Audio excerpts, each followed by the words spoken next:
feeling about the season?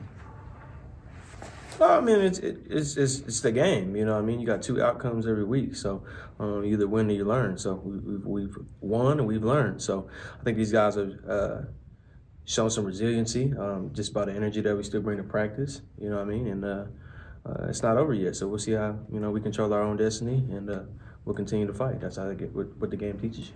What have you learned about these last 3 weeks? Man, you learn who you are. I mean, you learn what guys are made of. You know what you need to work on, and we probably learned some lessons that we may not have necessarily have learned as fast if we won all those games. So it's nothing to dwell on. It's something to learn from and move forward, and continue to feed that positive energy into our guys, and go into this next 4-game season, with positivity and some action. When you say you learned who you are, who are you? At this point, you can make any excuse in the world, but you're a team that needs to learn more. I don't want to say a young team, because everybody has young players, but we're a team that needs to learn some things, and we have. So we'll continue to go out there and test ourselves, and see what we're made of. So I think that's the biggest thing is, this is the greatest metaphor for life. So you see who you are as young men, and we'll see what the outcome is. Did you feel like against Cal that you guys kind of figured out some things against the run, or did they just throw so much that the run defense wasn't really part of the equation? I think we handle what we need to handle as far as the run issues that we experienced earlier in the year, but we continue to get better at those things. So I think it's part of the ongoing learning process of continue to focus on us and what we need to do, and those things showcase you, on Saturday. So obviously every week we go into a game of having an emphasis to stop the run, and as long as we do that, but there's other parts of the game. So we want to be great on all 3 phases. Yeah, that's what we want to do eventually. Are there a couple areas that you'd like to see the group, do better, make some strides on these last 4 games? You're talking as far as linebackers? The linebacker group, yeah. I just want those guys to keep going out there and playing for each other and playing for a bigger purpose. There's individual things we can get better at. There's things as a group we can get better at, and they are getting better at those things. They go to practice and they're intentional about these things, and there's so many. You know what I mean? There's so many pieces in this game that you can get better at. Whether it's block destruction, whether it's reading my keys, whether it's finishing on tackles, creating some turnovers. So there's a different emphasis every day, but you can't cover everything in one day. So we just try to cover as much ground as we can. So you'd say you don't want to blame the issues on being young, but they are young. What have they gotten better at? That if you were watching tape last week during the bye. They've gotten better at just some of the plays that we continue to get on how teams attack us, or those types of things, or being in a certain decision-making scenario of I've already made this decision, maybe let me try something new. Maybe I tried to finish this way and that didn't work for me, or taking this path. And then, throughout the game of making those adjustments, I think that's what they've gotten better at is I've seen this before. We've seen a ton of scheme. We've seen a ton of things from our own team that these guys are now experiencing things as early veterans. So I think they've gone from, being young guys to young veterans throughout the season. I asked Trent why you guys aren't getting to the quarterback enough, and he said it's not winning enough of the one-on-one battles. What's it take to win those battles? Well, I just think it takes a lot of things. I mean, it takes some skill, it takes some development, it takes the will. So those things are what you're trying to get better at going into these games. So you try to, feed those guys confidence and go out there and believe that they can beat anybody that's across from them. So that's what the game comes down to is a bunch of, it's 11 one-on-one wars. And the more of those we win, the more games we'll win. You've got 2 pretty young linebackers starting. What do you feel? How do you feel like they are? They're right now for Game 9 versus Game 1. What's the biggest improvement you feel like they've made?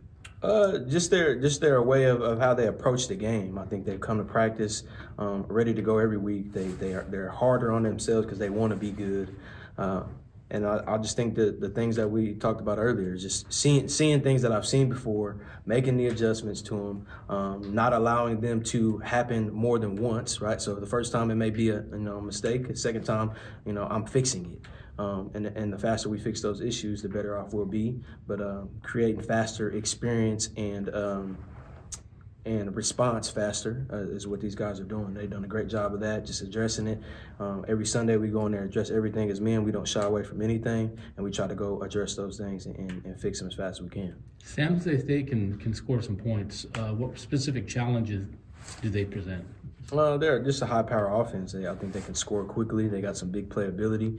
So what we want to do as our position group is stop the run first, and then make them one-dimensional, and then have a plan for when those plays come. But how can we impact the game? As far as if we stop the run, can we be more productive in the pass game, get in the windows, add to some rush lanes, and create some pressure?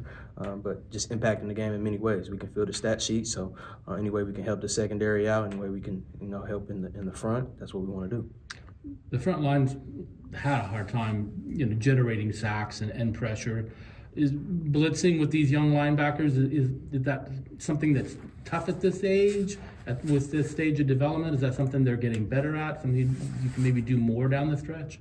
It may be. It's hard for me to say. I mean, it's if you're creating pressure, then you feel like you don't need to fix anything, But there's different things that we can change and maybe add to some, and maybe send those guys a little more. But we just got to do things the right way, focus on ourselves, and when we get an opportunity to go create pressure, is actually doing that. But it takes more than just running full speed at somebody and doing it, and just making a play. San Jose State leads the Mountain West in passing offense, so is there any adjustment at the linebacker level to maybe shift towards more pass coverage rather than blitzing?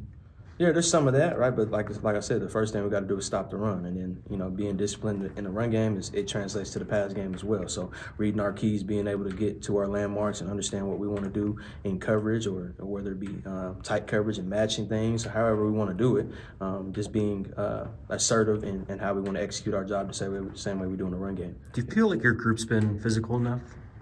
Yeah, I think they're physical. I think that's one thing that I can't take away from those guys. They play hard, they play physical, and as they develop and continue to put more weight on and get stronger, I think the physicality will only come. So the physicality is non-negotiable in this room. So there's definitely that's part of an improvement like anything else. So the more confidence, the stronger and faster you get, the more physical and powerful you'll be.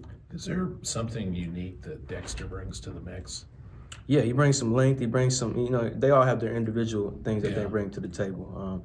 He's smart. He can go in there and have some quality reps. He does have some rush ability, actually having some experience on the edge in high school, but being able to create matchups on smaller backs and things like that. And, he brings some range in the pass game too. So he brings his attributes just like anybody else. Why was he ready so early? We had a talk. When I met Dexter in December, he was about 195 pounds. He asked, that was the first time I met him, and he talked about, what I need to do to be ready. I said, you probably need to go put on 10 to 20 pounds, 10 to 15 pounds. He did that, came into camp around 210 pounds, and he picks it up fast. So that's what he does. He's a natural. He picks things up fast. He's coachable and can make the adjustments quick. And then I think just the guys, the way that they embraced him, you can tell he has that type of aura about him. He has an alpha mentality.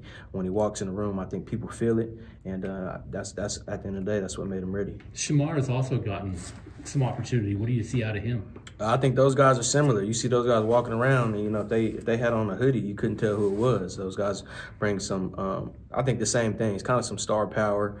Shamar's explosive off the edge and can create some matchups there. But those guys with their length and their speed at a young age and their size, I think they have that alpha mentality to where they will be leaders in this program sooner than later. But them being able to log snaps at this early age will only help them as well. So, like I said, they're young veterans, as they continue to develop.